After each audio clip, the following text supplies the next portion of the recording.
दोस्तों आज का मानवा काफ़ी ज़्यादा खतरनाक और धांसू होने वाला है। क्या हो कि अगर आपको दुनिया का सबसे ज़्यादा ताकतवर इंसान बनने के लिए अपनी पूरी लाइफ को सैक्रिफाइस करना पड़े और जैसे ही आपके हाथों में वह ताकत आती है, आपको मार दिया जाता है, तो क्या आप अपनी ताकत को हासिल कर पाएंगे? क्या आप अपने दुश्मनों को मार पाएंगे? यह कहानी कुछ इस तरह से ही है जिसमें हमारा मेन कैरेक्टर सैक्रिफाइस करता है। इस कहानी की शुरुआत में हमें डीमंस और मॉन्स्टरों को दिखाया जाता है जो कि काफ़ी ज़्यादा खतरनाक और बड़े होते हैं।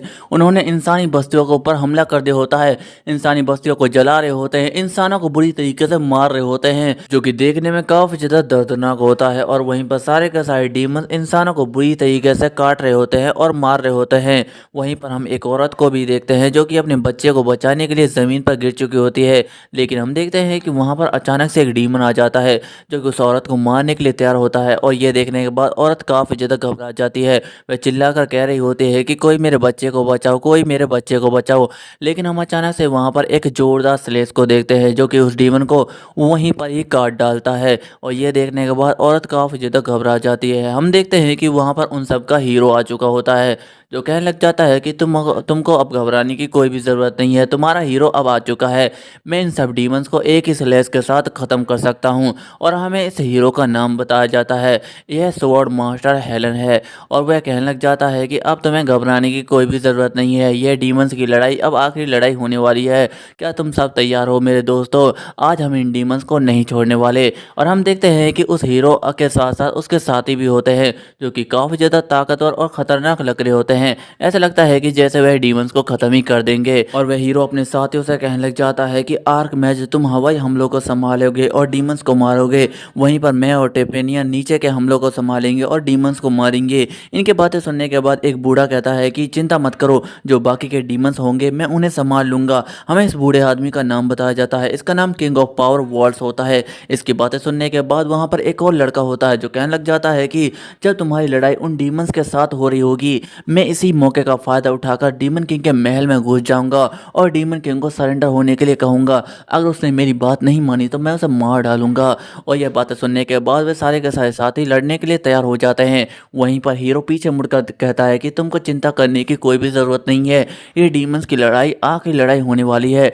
हम इस लड़ाई को जरूर जीतेंगे, तुम बस पीछे बैठकर तमाशा देखो। Chief of security. और हम देखते हैं कि वहां पर चीफ ऑफ सिक्योरिटी होता है जो कि महल का कोई खास आदमी होता है। और यही हमारी इस कहानी का मेन कैरेक्टर है जो कि उन हीरोज़ के मुकाबले काफ़ी ज़्यादा कमज़ोर होता है। उनकी बातें सुनने के बाद उसे थोड़ा सा बुरा लगा होता है, लेकिन वह कहना चाहता है कि तुम्हें चिंता करने की कोई भी ज़रूरत नहीं है, पीछे जो छोटे डीमंस के हमले होंगे मैं उन्हें संभाल लूंगा। और यह सुनने के बाद वह दोनों एक दूसरे के चेहरे को देखने के बाद मुस्कुराते हैं और वह हीरो लड़ने के लिए तैयार हो जाता है और कहने लग जाता है कि मैं जब इस लड़ाई को जीत लूंगा तो हम दोनों दारू पीने चलेंगे, हम काफ़ी ज़्यादा मज़ा करेंगे। वहीं पर हम देखते हैं कि सारे के सारे डीमंस से हमला करने के लिए तैयार हो जाते हैं। और हम टेपेनिया को देखते हैं जो कि अपनी तलवार को निकालती है और बड़ी तेजी और फुर्ती के साथ उन डीमंस के बीच से होती हुई निकल जाती है। हम देखते हैं कि उसने एक ही स्लेश के साथ सारे के सारे डीमंस को बड़ी आसानी के साथ ख़त्म कर दिया होता है। ऐसा लगता है कि जैसे उन डीमंस को मारना उसका रोज़ाना का काम है।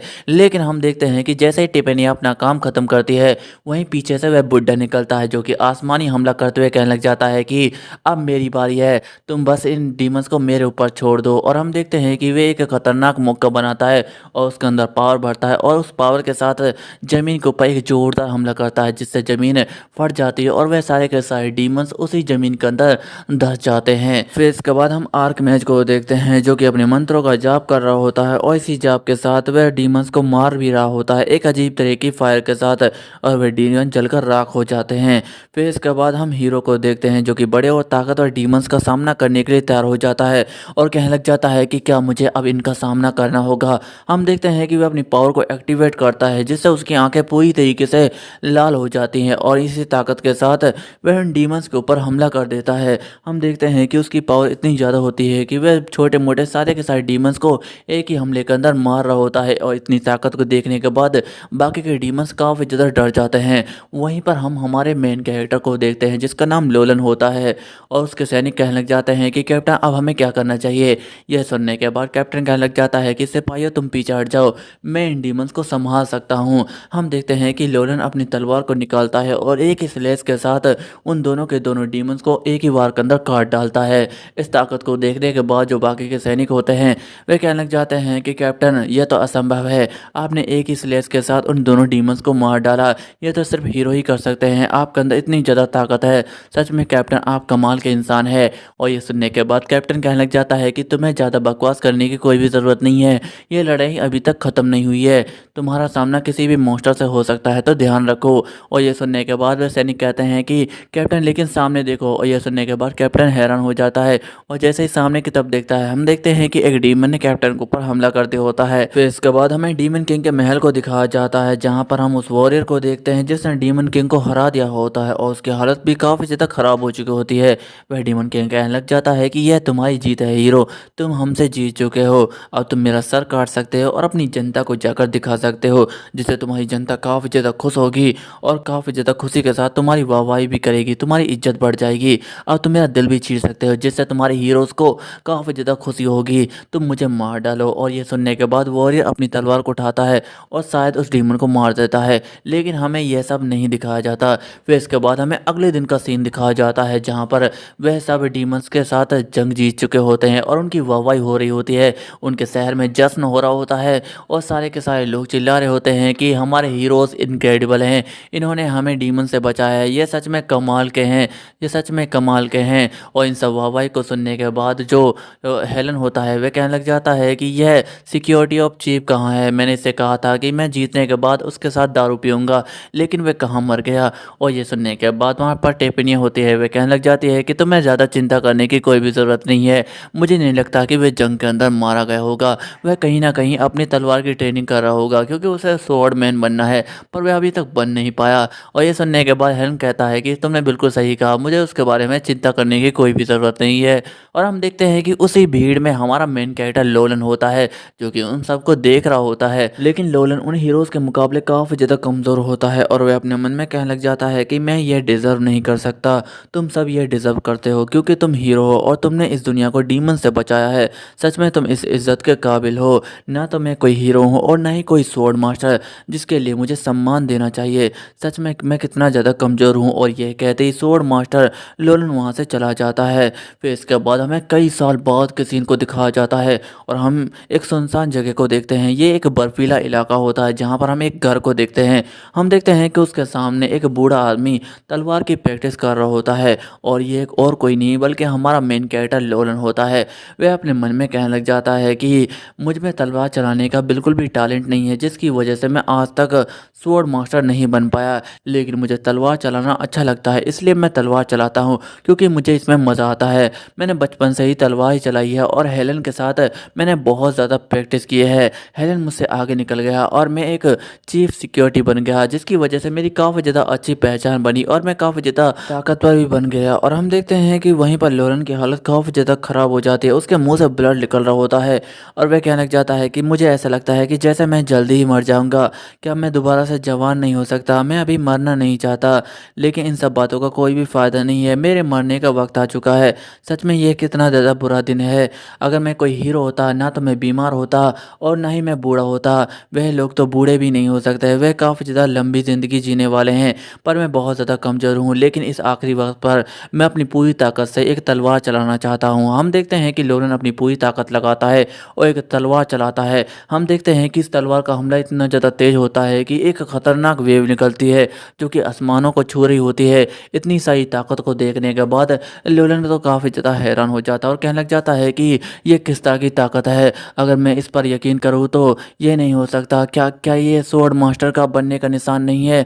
हाँ ये वही है, क्या इसका मतलब है कि मैं एक स्वॉर्ड मास्टर बन गया हूँ, अपने जीवन के आखिरी वक्त में मैं एक स्वॉर्ड मास्टर बन गया हूँ, लेकिन अब इन बातों का कोई भी फ़ायदा नहीं है, जबकि मैं मरने वाला हूँ तो इन बातों को कोई भी फ़ायदा नहीं है। मेरी पूरी लाइफ इतनी भी ज़्यादा बुरी नहीं थी, मैंने जंगें लड़ी और अपनी लाइफ को और भी ज़्यादा बेहतर बनाया, अपने जीवन के आखिरी वक्त में मैं एक स्वॉर्ड मास्टर भी बना और इसी के साथ लोलन की मौत हो जाती है। पर हम देखते हैं कि लोलन की मौत इतनी आसानी से नहीं होती, उसकी आंखें एक और जगह पर खुलती हैं, वह उठता है और कहने लग जाता है कि ये कौन सी जगह है, क्या मैं स्वर्ग में आ चुका हूँ, क्या ये स्वर्ग है? और जैसे ही वह अपने चेहरे को आईने के अंदर देखता है, हम देखते हैं कि उसने एक बच्चे के अंदर जन्म ले लिया होता है और वह अपने चेहरे को देखने के बाद कहता है कि यह कौन है और मैं किस जगह पर आ चुका हूँ। वह काफ़ी ज़्यादा हैरान हो जाता है। फिर इसके बाद हमें राजमहल का सीन दिखाया जाता है और हम देखते हैं कि लोलन राजमहल के अंदर घूम रहा होता है और अपने मन में कहने लग जाता है कि क्या मैं राजमहल के किसी बच्चे बच्चे के अंदर जन्म ले लिया है। लेकिन देखने से तो यह मुझे कोई भी लॉर्ड का बेटा नहीं लगता। इसके कपड़े काफ़ी ज़्यादा ख़राब है और वैसे भी जहाँ तक इस राजमहल की बात है, मैं इसे जानता हूँ। मैं यहाँ पर 5 साल तक लगातार गार्ड के रूप में काम कर चुका हूँ, पर यह राजमहल अभी भी मुझे थोड़ा-सा बदला-बदला नज़र आ रहा है। ऐसा क्यों है? और वैसे भी मुझे नहीं पता कि मैं किस बच्चे के अंदर जन्म लिया है। इस बच्चे का नाम तक मुझे नहीं पता है। और हम देखते हैं कि लोलन की नज़र एक लड़की के ऊपर जाती है, जो कि तलवार की प्रैक्टिस कर रही होती है। और उस लड़की को देखने के बाद लोलन अपने मन में कहने लग जाता है कि यह तो तलवार की प्रैक्टिस कर रही है, पर यह लड़की है कौन? क्या ये लॉर्ड की बेटी है? जहाँ तक लॉर्ड की बात है, उसकी तो कोई बेटी भी नहीं थी। क्या मैं फ्यूचर में आ चुका हूँ? और वैसे भी जिस तरह की टेक्निक का यह प्रयोग कर रही है, वह काफ़ी ज़्यादा अलग और जानी पहचानी लग रही है। अरे हाँ, मुझे याद आई है, तो स्नेक शॉट टेक्निक है, जिसे लहराते हुए चलाया जाता है और इसके एक ही वार से बड़े दुश्मन को ख़त्म किया जा सकता है। और इसका इन्वेंशन भी हीरो टैपेनिया ने किया था और उसने बहुत सारे डीमंस को मारा था। लेकिन वह तो बहुत ही ज़्यादा खड़ूस है, भला उसने इसे क्यों सिखाया? और वैसे भी जहाँ तक इस तलवारबाजी की बात है, यह बहुत ज़्यादा हार्ड होती है, इसे सीखना बहुत ज़्यादा मुश्किल होता है, लेकिन इसका प्रभाव भी उससे कई गुना ज़्यादा होता है। और हम देखते हैं कि उस लड़की की नज़र भी लोरेन पर पड़ जाती है और वह कहने लग जाती है कि एजर, क्या तुम जाग गए? जब तुम जाग ही गए हो तो क्या तुम्हें मुझे खड़े होकर देखना चाहिए? तुम्हें तो आकर मेरी मदद कर देनी चाहिए। और एजर का नाम सुनते लोरेन अपने मन में कहने लग जाता है कि क्या इस लड़के का नाम एजर है? और वह कहने लग जाता है कि यह तलवार तो टेपेनिया ऑफ स्वॉर्ड है ना, मैंने सही कहा ना? और जहाँ तक इस तलवारबाजी की बात है, इसे चलाने और सीखने में कम से कम 5 से 6 साल का वक्त लगता है। और जहाँ तक तुम्हारी बात है, तुम्हें देखने से ऐसा लगता है कि तुम इसे काफ़ी ज़्यादा परफेक्ट तरीके से चला रही हो, लेकिन तुम्हारी तलवार की पकड़ काफ़ी ज़्यादा ढीली है और तुम्हारा बैलेंस भी सही तरीके से काम नहीं कर रहा है, जिसकी वजह से तुम इसे सही तरीके से नहीं चला पा रही हो। तुम्हें थोड़ा सा धीरे धीरे इसे करना चाहिए। और ये सुनने के बाद लड़की हैरान हो जाती है और हम देखते हैं कि वह एसर के ऊपर एक तलवार फेंक कर मारती है और कहने लग जाती है कि हे बेवकूफ़ एसर, तुम्हें आज क्या हो गया है? तुम इतनी ज़्यादा बकवास क्यों कर रहे हो? तुम तो मेरे एक नौकर हो और नौकर होने के बावजूद भी अपनी लेडी से इतनी बकवास कर रहे हो। तुम्हें तो मुझे रिस्पेक्ट के साथ लेडी रीका कहकर बुलाना चाहिए। और ये सुनने के बाद एसर अपने मन में कहने लग जाता है कि क्या क्या ये मेरी लेडी है और मैं इसका नौकर? मुझे तो लगा था कि यह मेरी बहन है। और वह कहने लग जा रहा है कि लेडी रीका, मुझे माफ़ कर देना। और वह कहने लग जाती है कि हे ऐसा आज तुम्हें हो क्या गया है? क्या तुम्हारी नींद अभी तक पूरी नहीं हुई है? क्या तुम अभी भी सपने में जाग रहे हो? तुम आज मुझे तलवारबाजी के बारे में ज्ञान दे रहे हो, जिसने आज तक तलवार पकड़ी भी नहीं है। ये सच में काफ़ी ज़्यादा अजीब है। और तुम्हें इस तलवारबाजी के बारे में कैसे पता? इसके बारे में तो मैंने किसी को भी नहीं बताया था। क्या तुम्हें ये तलवारबाजी के बारे में और भी पता है? अगर तुम्हें पता है तो तुम मुझे बताओ। अगर तुम्हें तलवारबाजी चलाना आती है तो मुझे दिखाओ कि तुम किस तरह की तलवारबाजी कर सकते हो।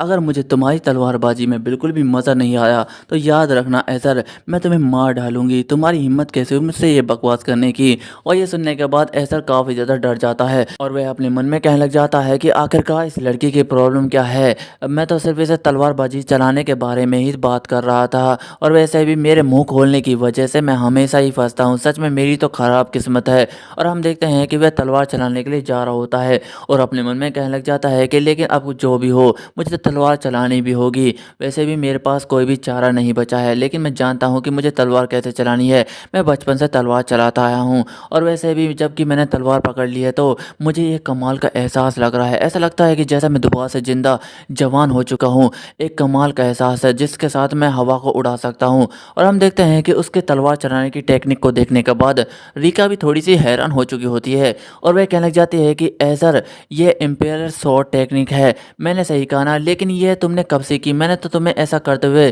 कभी भी नहीं देखा और तुम काफ़ी ज़्यादा सीरियस लुक दे रहे हो। और हम देखते हैं कि एसर काफ़ी ज़्यादा सीरियस तरीके से वहाँ पर खड़ा हुआ होता है और अपनी तलवार चलाते हुए कहने लग जाता है कि ये लड़की पूछ रही है कि मैंने तलवार चलाना कब सीखा? मैं बचपन से ही तलवार चला रहा हूँ, जब मैं 7 साल का था और मैंने अपने आखिरी वक्त में भी तलवार चलाई थी। मुझसे ज़्यादा बेहतर तलवार कोई भी नहीं चला सकता। मेरे अंदर इतनी ज़्यादा ताकत है।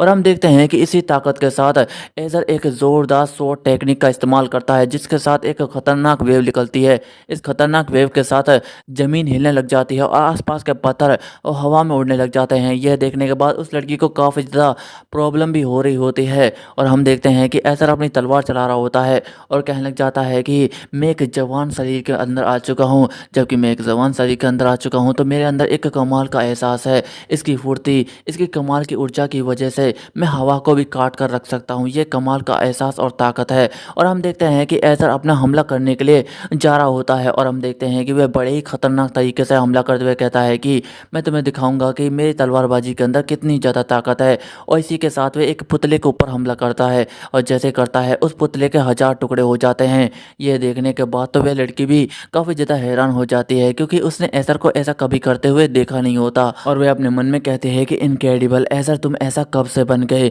और वहीं पर ऐसर जो कि अपने तलवार चलाने के पागलपन में खोया रहता है, वह अपने मन में कहने लग जाता है कि जब मैं एक बार तलवार पकड़ लेता हूँ तो मुझे कोई भी नहीं रोक सकता। मैं आसपास बहुत ज़्यादा तबाही मचाता हूँ, मुझे रोकने के लिए भी बहुत ज़्यादा मुश्किल होती है। और वहीं पर हम देखते हैं कि ऐसा सच में पागल हो चुका होता है। उसने एक ज़मीन में खड्डा कर दिया होता है और वह कहने लग जाता है कि लेडी रिका मुझे माफ़ कर देना। और ये सुनने के बाद लेडी रिका कहती है कि नहीं, इसकी कोई भी ज़रूरत नहीं है। जहाँ तक इम्पेल्स टेक्निक की बात है, इसे तो हाल ही में विकसित किया गया था। ये एक सिंपल और बेसिक टेक्निक है जिसे सैनिकों को चलाने के लिए बताया जाता है या फिर सिखाया जाता है। तुमने इतनी ज़्यादा सिंपल टेक्निक की मदद से इतनी ज़्यादा पावर कैसे जनरेट की। सर सच में यार, तुम तो कमाल के हो। मैंने कभी भी नहीं सोचा था कि तुम्हारे अंदर इतना ज़्यादा टैलेंट मौजूद है। तुमने अभी तक हमसे यह टैलेंट छुपा कर क्यों रखा था। तुम तो काफ़ी ज़्यादा इनक्रेडिबल हो। और ये सुनने के बाद ऐसर भी थोड़ा सा चौंक जाता है और वह लड़की कहने लग जाती है कि ऐसा सच कहूँ तो मैं तुम्हारे बारे में बहुत गलत सोचती थी। मुझे लगता था कि तुम पागल, गधे और बेवकूफ़ हो, लेकिन ऐसा कुछ भी नहीं है। सच में तुम कमाल के हो। और ये सुनने के बाद ऐसर अपने मन में कहता है कि आखिरकार ऐसा लड़का कैसा था जिसके शरीर में मैंने जन्म लिया है। और वह कहने लग जाता है कि तुमको मेरी कुछ ज़्यादा ही तारीफ़ कर रही हो। मैंने ऐसा कुछ भी नहीं है, मुझे तो बस थोड़ा सा ही तलवार चलाना आता है। और ये सुनने के बाद लड़की अपने मन में कहते हैं कि नहीं नहीं, इसे कुछ ज़्यादा ही तलवार चलाना आता है। और ऐसा अपने मन में कह रहा होता है कि मैं इस लड़की की वजह से मेरा चेहरा लाल क्यों हो रहा है। और वह लड़की खुश होते हुए कहने लग जाती है कि अरे हाँ, मुझे याद आया, ऐसा तुमने कहा था कि मेरी स्वॉर्ड चलाने की टेक्निक में कुछ गड़बड़ है, मुझे धीरे धीरे तलवार चलानी चाहिए। तुम उसके बारे में क्या कह रहे थे। और हम देखते हैं कि अचानक से वहाँ पर किसी के चिल्लाने की आवाज़ आती है और वह कहता है कि यहाँ पर इतना ज़्यादा शोर क्यों हो रहा है और रीका, तुम इस ऐसर के साथ आखिरकार कर क्या रही हो। और हम देखते हैं कि वहाँ पर एक बंदा आ चुका होता है जिसे देखने के बाद रीका कहने लग जाती है कि ब्रदर ल्यूक, आप यहाँ पर। और वह बंदा कहता है कि हे ऐसर, तुम यहाँ पर क्या कर रहे हो। जब तुम जागे गए थे तो तुम्हें जंगल जाकर लकड़ी काट लेनी चाहिए थी या फिर कुछ और काम करना चाहिए था। तुम्हारी हिम्मत कैसे हुई मेरी बहन के साथ आने की, उससे बात करने की, और तुमने उसकी तलवार भी पकड़ी हुई है। तुम ऐसा कैसे कर सकते हो। तुम्हें अपनी हद में रहकर बात करनी चाहिए। क्या तुम भूल चुके हो कि तुम इस महल के नौकर हो, हमारे कचरा हो, हम तुम्हारे मालिक हैं। तुम्हें हमारे सामने सर झुकाकर चलना चाहिए, अपनी हद में रहकर बात करनी चाहिए। क्या तुम ये सब भूल गए। और ये सुनने के बाद ऐसर कहने लग जाता है कि मुझे माफ़ कर देना यंग मास्टर, मुझसे गलती हो गई। और वह अपने मन में कहने लग जाता है कि आखिरकार ये यंग मास्टर किस तरह का लड़का है। ये देखने में तो मुझे एक कचरे के अलावा कुछ भी नहीं लग रहा है। और वह कहने लग जाता है कि और वैसे तुमने मेरी बहन रीका की तलवार क्यों पकड़ी हुई है। क्या तुम मेरी बहन रीका से तलवारबाजी सीख रहे थे। और ये सुनने के बाद रीका कहने लग जाती है कि भाई ल्यूक, ऐसा कुछ भी नहीं है। और ये सुनने के बाद उसका भाई कहता है कि तुम्हें बोलने की कोई भी ज़रूरत नहीं है रीका, तुम चुप रहो। आज बिल्कुल सही समय है इसे सबक सिखाने का। मैं आज इसे सबक ज़रूर सिखाऊंगा। तुम मेरी बहन से तलवारबाजी सीख रहे थे, चलो मैं देखता हूँ कि तुम्हारे अंदर कितनी ज़्यादा ताकत है। अगर तुम मेरे सामने 1 मिनट भी टिक पाए तो मैं समझ लूँगा कि तुम्हारे अंदर ताकत है और तुम्हें मैं खुद तलवारबाजी सिखाऊंगा। और ये सुनने के बाद रीका कहने लग जाती है कि भाई ल्यूक रुक जाओ। और ये सुनने के बाद ल्यूक कहता है कि क्या हुआ रीका, क्या तुम डर गई हो। तुम चिंता मत करो, तुम्हारा भाई इसे नहीं मारेगा। और ये सुनने के बाद रीका अपने मन में कहने लग जाती है कि क्या मारेगा, मुझे नहीं लगता कि आप उसे मार पाएंगे, बल्कि मुझे तो आपकी फ़िक्र हो रही है। और वहीं पर हम देखते हैं कि यह दोनों लड़ने के लिए तैयार हो जाते हैं। लेकिन ऐसा उस लड़के को देखने के बाद अपने मन में कहने लग जाता है कि मुझे लगता है कि यंग मास्टर को तलवारबाजी चलाना नहीं आता। जिस तरह से इसने तलवार पकड़ी है वह पूरी तरीके से गलत है और जिस तरह से ये पोजीशन में खड़ा है वह भी गलत है। अगर इसने भागने की कोशिश की तो यह एक बुरी तरीके से गिरेगा और अपने आप को ही चोट पहुंचा सकता है। लेकिन मुझे इस बात से कोई भी फ़र्क नहीं पड़ता, मुझे तो अपनी तलवारबाजी पर ध्यान देना चाहिए। वैसे भी मैं किसी भी मुसीबत में नहीं पड़ना चाहता। हम देखते हैं कि एसर भी लड़ाई करने के लिए तैयार हो जाता है और वहीं पर वह यंग मास्टर चिल्लाते हुए कहता है कि एसर, आज मैं तुम्हें नहीं छोड़ूंगा। और यह कहते ही भागते हुए एसर के ऊपर हमला करने के लिए आ रहा होता है, पर हम अचानक से देखते हैं कि उसकी तलवार हवा में उड़ती है और ज़मीन पर आकर गिर जाती है। और यह सब देखने के बाद एसर कहने लग जाता है कि मुझे लगा ही था कि इसे तलवारबाजी चलाना नहीं आता। इसके हाथों से तलवार भी छूट गई।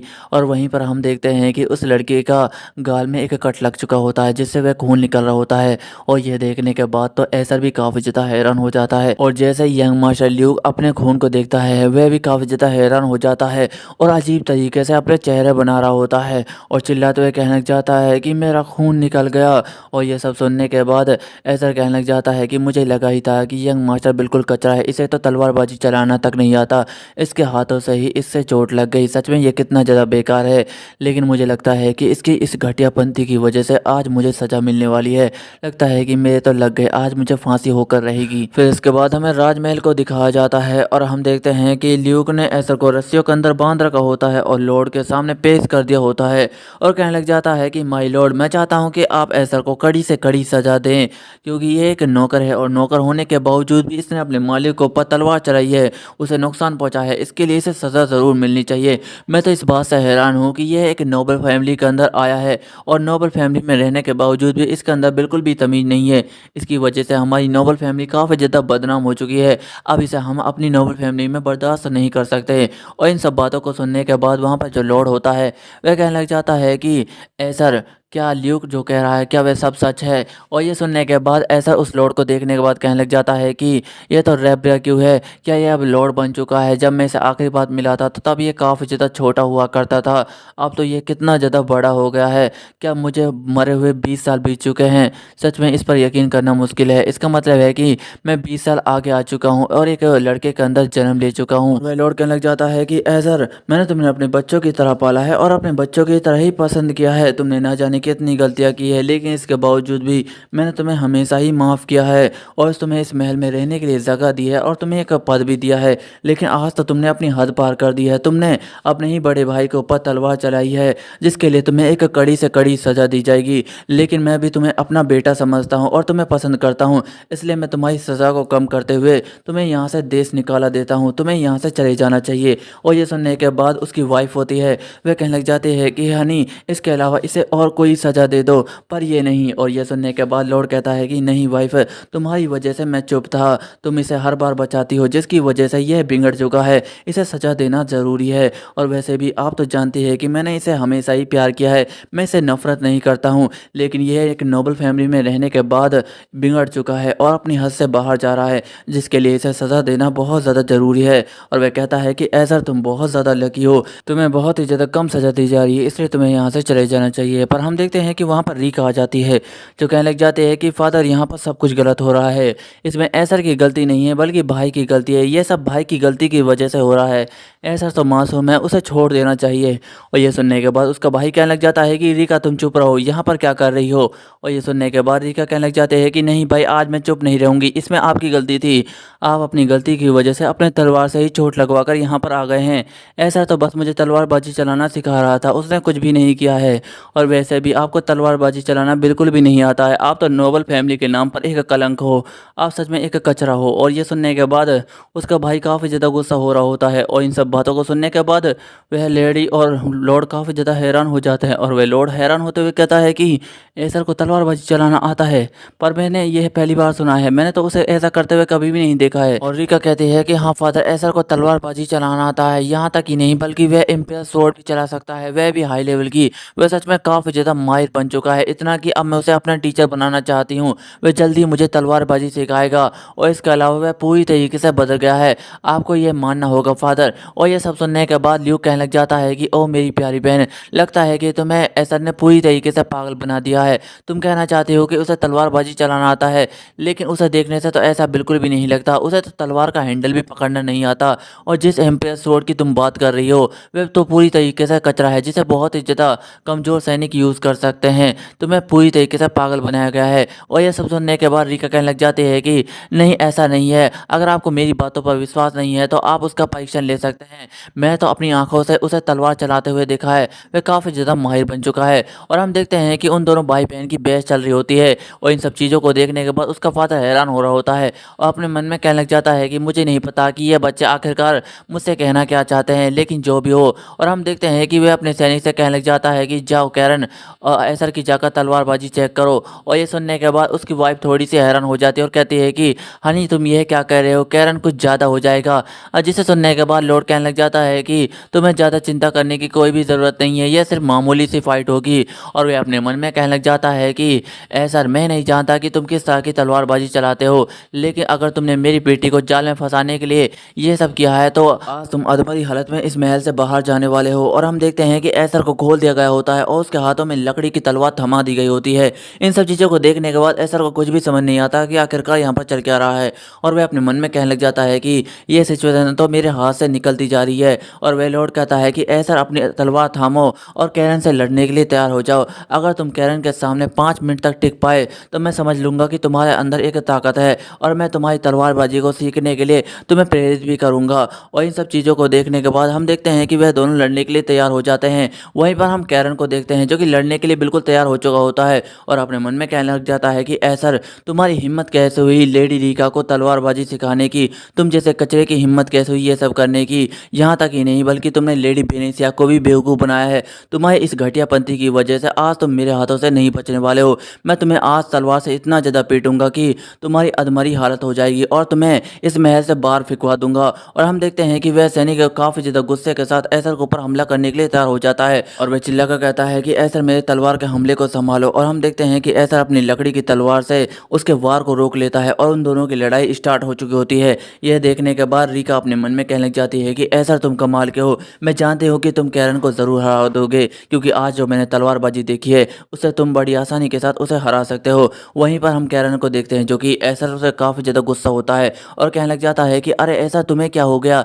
कहीं ऐसा तो नहीं है कि तुम तलवारबाजी तो आसान समझ रहे थे? तुम्हारे हाथ क्यों काँप रहे हैं? आज मैं तुम्हें बहुत बड़ा सबक सिखाने वाला हूँ। आज तुम मेरे हाथों से नहीं बचोगे। और हम देखते हैं कि वे इसी गुस्से के साथ ऐसर के ऊपर एक जोरदार हमला करता है, पर हम देखते हैं कि ऐसर अपनी लकड़ी की तलवार से उसके वार को रोक लेता है। वहीं पर वह सैनिक काफ़ी ज़्यादा गुस्सा हो जाता है और अपने मन में कहने लग जाता है कि ऐसर, तुमने तलवारबाजी तो सीख ली है लेकिन तुम्हें तलवारबाजी के बेसिक रूल ही नहीं पता, जिसमें तलवारबाजी में बातें नहीं करनी चाहिए। और हम देखते हैं कि इसी गुस्से के साथ वह लगातार ऐसर के ऊपर हमले पर हमले किया जा रहा होता है और काफ़ी ज़्यादा खतरनाक हमले कर रहा होता है। और वह गुस्से के साथ कहने लग जाता है कि ऐसर, तुमने तलवारबाजी के ऊपर एक कलंक लगा दिया है।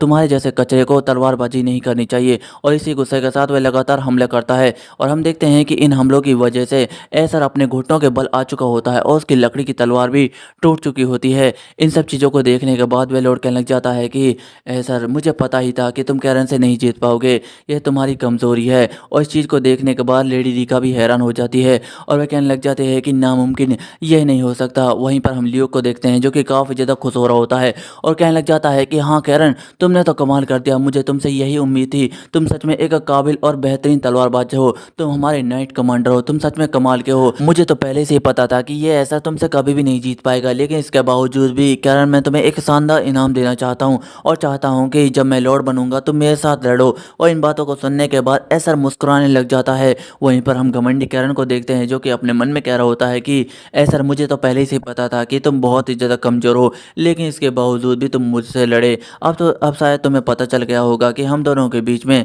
ज़मीन और आसमान का अंतर है। अब शायद तुम तलवारबाजी चलाने के बारे में कभी भी नहीं सोचोगे। वहीं पर वह ऐसर खड़ा होते हुए कहने लग जाता है कि कैरन, क्या तुम मेरे साथ कोई मजाक करने की कोशिश कर रहे थे? क्या यही तुम्हारी तलवारबाजी थी? क्या तुम इसी तलवारबाजी के साथ मुझे हंसाना चाहते हो? इसी तलवारबाजी के साथ तुम नाइट कमांडर बने हो? तुम्हें तो अपने आप पर शर्म आनी चाहिए। और इन सब बातों को सुनने के बाद वह नाइट कमांडर काफ़ी ज़्यादा गुस्सा हो जाता है और कहता है कि तुम्हारी हिम्मत कैसे हुई यह कहने की? और ऐसा कहने लग जाता है कि जो मैंने कहा है वह सब कुछ सच है। अगर तुम इस तलवारबाजी के साथ नाइट कमांडर हो तो तुम कभी भी अपने साम्राज्य की रक्षा नहीं कर पाओगे और अपने निचले सैनिकों को कभी भी ताकतवर नहीं बना पाओगे।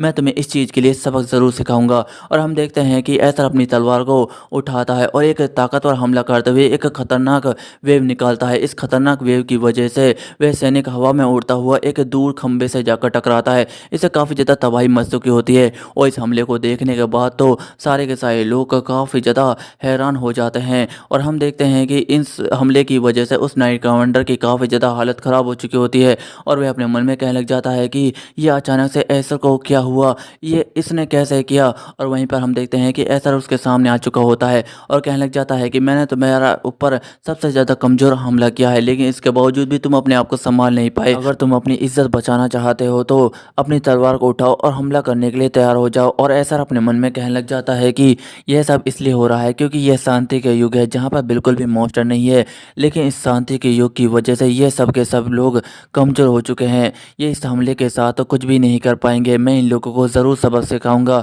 इन्होंने हमारे साम्राज्य को खतरे में डाला है।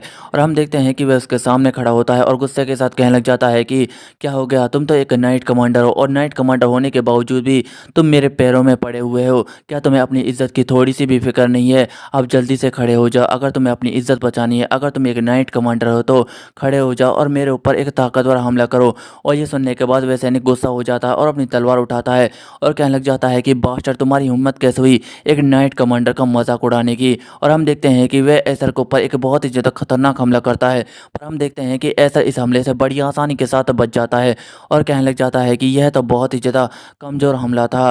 और हम देखते हैं कि वह अपने हाथ को पीछे लगाता है और अपने हाथ में पावर भरते हुए कहने लगता है कि तुम मेरे हमले से नहीं बचोगे। और इस हमले के साथ वह नाइट कमांडर के मुंह पर एक जोरदार मुक्का मारता है और इस हमले को देखने के बाद वह लॉर्ड और लेडी काफ़ी ज़्यादा हैरान हो जाते हैं। और हम देखते हैं कि इस मुक्के की वजह से एसर ने उस नाइट को ज़मीन में ही दफना दिया होता है और उस नाइट की काफ़ी ज़्यादा हालत ख़राब कर दी होती है।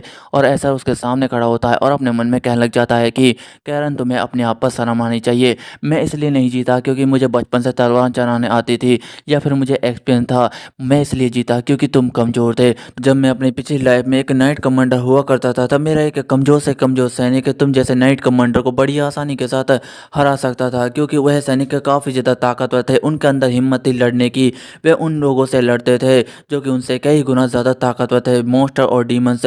लेकिन इस लड़ाई की वजह से उनका काफ़ी ज़्यादा नुकसान हुआ। मेरे ना जाने कितने हज़ारों सैनिक उस लड़ाई के अंदर मारे गए हैं। इसकी वजह से मैं अपने आप को कमज़ोर समझता था क्योंकि मैं अपने सैनिकों को ही नहीं बचा पाया। इसकी वजह से मैंने ना जाने कितनी लड़ाइयाँ लड़ी हैं और आज मुझे पता चल गया है कि ताकतवर बनने के लिए कितनी ज़्यादा मेहनत करनी पड़ती है। कोई कमज़ोर अगर ताकतवर के सामने आ जाए तो वह मारा ही जाता है, लेकिन अगर लड़ने के लिए ताकत नहीं तो हिम्मत का होना बहुत ही ज़्यादा ज़रूरी होता है। अगर तुम्हारे अंदर हिम्मत नहीं है तो तुम किसी भी जंग को नहीं जीत पाओगे और तुम्हारा जैसा कमज़ोर नाइट कमांडर इस बात को कभी भी नहीं समझ पाएगा। और हम देखते हैं कि एसर की इस तरह की ताकत को देखने के बाद सारे के सारे सैनिक उसे चारों तरफ से घेर लेते हैं और उसे पकड़ लेते हैं। ये चीज़ देखने के बाद उसकी माँ घबरा जाती है और कहने लग जाती है कि हनी, तुम ये क्या कर रहे हो? एसर ने तो सब कुछ किया है, उसने तो नाइट कमांडर को भी हरा दिया है। और इस चीज़ को सुनने के बाद वह लॉर्ड काफ़ी ज़्यादा गुस्सा हो जाता है और कहने लग जाता है कि तुम कौन हो? जहाँ तक मैं एसर को जानता हूँ एसर ऐसा बिल्कुल भी नहीं था।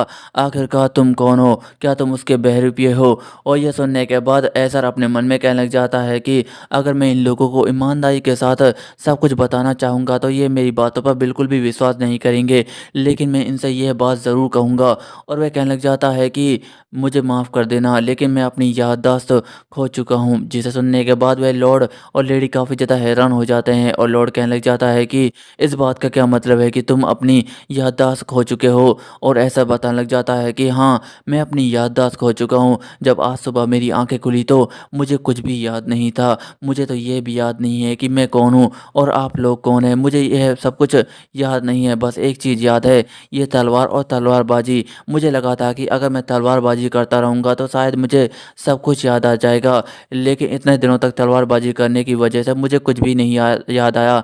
लेकिन इस तलवारबाजी की वजह से मैंने नाइट कमांडर को एक घना नुकसान पहुँचाया है, जिसकी वजह से मुझे बहुत ही ज़्यादा पछतावा है। अगर आप मुझे कोई भी सज़ा देना चाहते हैं तो मुझे वह मंजूर है। मुझे इस चीज़ के लिए माफ़ कर देना कि मैंने आप दोनों से यह बातें छुपाई, मुझे माफ़ कर देना। और ये सुनने के बाद वह लॉर्ड तो काफ़ी ज़्यादा हैरान हो जाता है और कहने लग जाता है कि मुझे नहीं पता कि ऐसा तुम्हारे साथ आखिरकार चल क्या रहा है, लेकिन मैं इस बारे में विचार करूँगा।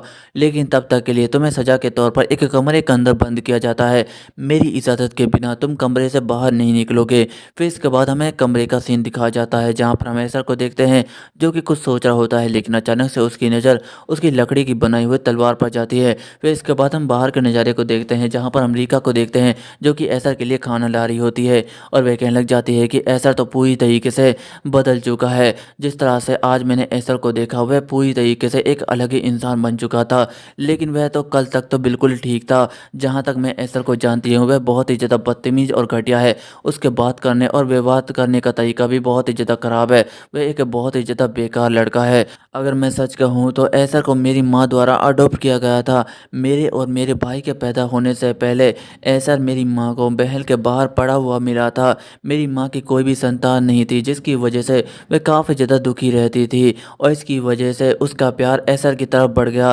वह उसका पालन पोषण करने लगी बिना नौकरियों की सहायता के। इसकी वजह से वह काफ़ी ज़्यादा खुश थी। लेकिन जब और मेरे भाई का जन्म हुआ तो ऐसर पूरी तरीके से बदल गया। ऐसा लगता था कि जैसे वह हमसे चिढ़ता है और हमें इस महल से बाहर निकलवाना चाहता है। और एक तरह से मेरी माँ भी ऐसर को बहुत ही ज़्यादा प्यार करती थी। वह हमसे कम बल्कि ऐसर से सबसे ज़्यादा प्यार करती थी। इसी प्यार की वजह से ऐसर पूरी तरीके से बिगड़ गया।